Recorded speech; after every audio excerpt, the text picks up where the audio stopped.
Deputy CM साहब, जैसे इसमें इस प्रश्न में जो डाटा तो आपने दे दिया, मेरा तो इसमें ये कहना है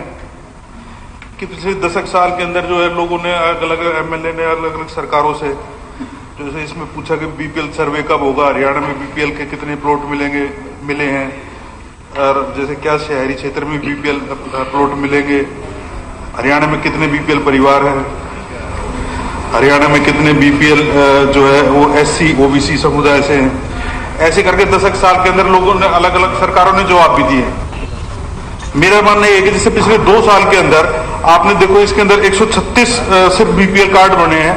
2 साल में। इसका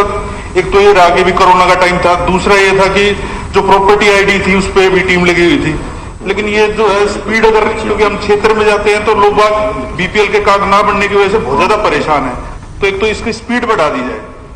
दूसरा ये कि जिन लोगों को बस पिछले 25-30 सालों के अंदर जो बीपीएल कार्ड दिए हैं, उन लोगों को भी एक बार हमारे को सर्वे करना चाहिए कि आज उनकी जो माली हालत है वो सरकार की नीतियों की वजह से और उसकी वजह से कितनी प्रोग्रेस हुई है उसमें। जैसे उनको अच्छे रोजगार मिले नहीं मिले, जैसे वो उनका जो एजुकेशन का स्टैंडर्ड है, लिविंग स्टैंडर्ड जो है वो उनका, जैसे उनका जो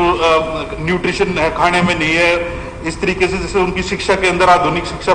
मिल पाई या नहीं मिल पाई, साइकिल से वो स्कूटर पे पहुंचे या स्कूटर से वो कार पर मिली नहीं, वो मतलब कि लोअर मिडिल क्लास से वो मिडिल क्लास तक उसका स्टैंडर्ड बढ़ा कि नहीं बढ़ा। तो इस तरीके का जो सर्वे है वो करते रहे तो फिर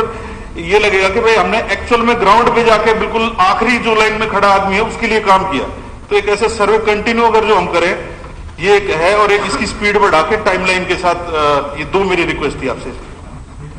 माननीय अध्यक्ष जी, माननीय सदस्य ने जो कहा, क्योंकि इनका विधानसभा क्षेत्र हरियाणा की तमाम विधानसभाओं में सबसे आबादी वाला, और इसके अंदर बहुत से ऐसे लोग हैं जो दूसरे प्रदेशों से माइग्रेट होकर अपनी लाइवलीहुड के लिए यहाँ पर आए हैं। मैं माननीय सदस्य को बताना चाहता हूँ, क्योंकि ये डिमांड जो है ये तो नेवर एंडिंग है, और किसी का लाइफ स्टैंडर्ड क्या है, किसी की आय क्या है, इसका प्रेडिक्शन डे टू डे करना अब पॉसिबल हमारी सरकार करने जा रही है। हमने पहले जो बीपीएल की लिमिट थी उसको इंक्रीज कर पिछले वर्ष 1,80,000 करने का काम किया, और परिवार को राशन कार्ड के लिए अब कहीं जाना नहीं पड़ेगा। परिवार पहचान पत्र के साथ वेरिफिकेशन चल रही है, और जिस परिवार की आय 1,80 से नीचे होगी उसको इस सूची में आने वाले समय में हम ऐड करने का काम करेंगे, उसकी